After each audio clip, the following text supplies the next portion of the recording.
Hello students, welcome to Sumya English Primary School, Standard 5th Subject Marathi. आज आपण शिकणार आहोत धडा क्रमांक 13 अनुभव भाग 1. आज हम लोग पढ़ने वाले हैं चैप्टर नंबर 13 अनुभव भाग 1. सबसे पहले हम लोग चैप्टर रीड करेंगे, उसके बाद में मैं आपको एक्सप्लेन करूंगी. मारिया दुपारी शाळेतून घरी आली. घराला कुलूप होते. आज तिचे आई बाबा लग्नाला गेले होते. तिने कुलूप उघडले, घरात आली, खिडक्या उघडल्या, गणवेश बदलला, हातपाय धुवून ती घरात खाऊ शोधत होती.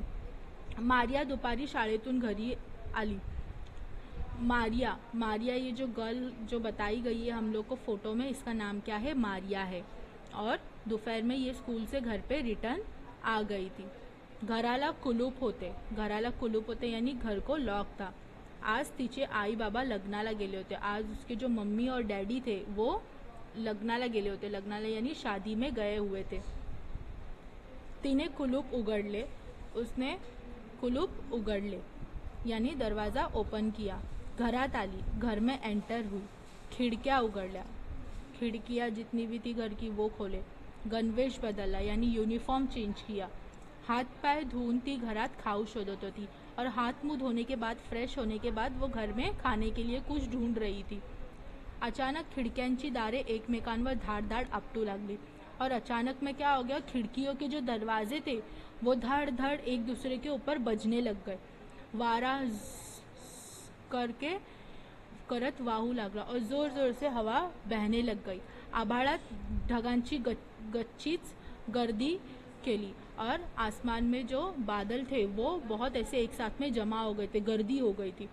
ढगांचा गडगडाट व विजांचा कडकडाट सुरू झाला. ढगांचा गडगडाट आणि विजांचा कडकडाट सुरू झाला. पाऊस धो धो कोसळू लागला और जोर जोर से बारिश होने लगी. मारिया ने फटाफट दारे खिड़कियां बंद केला. और मारिया ने फटाफट क्या किया, दरवाजे और खिड़कियां बंद कर दी यानी बंद कर दिए. तिचे लक्ष घड्याळाकडे गेले और उसका ध्यान तभी घड़ी की तरफ गया. बराच उशीर झाला आहे असा विचार करतच ती जवळच्या खुर्चीत बसली. और उसने क्या बोला कि बहुत देर हो चुकी, अब तक मम्मी डैडी नहीं आए. वो ऐसे सोचते सोचते जाकर बाजू की खुर्ची पर बैठ गई. हळूहळू तिला पावसावरच्या कविता आठवू लागल्या. और जैसे कि हम लोग जब अकेले रहते हैं, अगर हमारा मूड अच्छा होता है, जैसी सिचुएशन होती है उस हिसाब से हम लोग भी गाने गाते हैं. तो वैसे ही जब मारिया खुर्ची पर बैठी तो उसको बारिश हो रही थी ज़ोर ज़ोर से, तो उसको जो बारिश के ऊपर जो कविता यानी जो पोयम्स थी वो उसको याद आने लग गई. ती कविता गुनगुनू लागली और वो कविता को गुनगुनाने लग गई. पावसाचा आवाज़ कमी झाला और मारिया ने खिड़की उगड़ी और बारिश का आवाज़ कम हो गया. फिर जाकर मारिया ने खिड़कियाँ खोल दी. बाहर रिमझिम रिमझिम पाऊस पड़तच होता, लेकिन बाहर रिमझिम रिमझिम यानी हल्का हल्का बारिश गिर रहा था.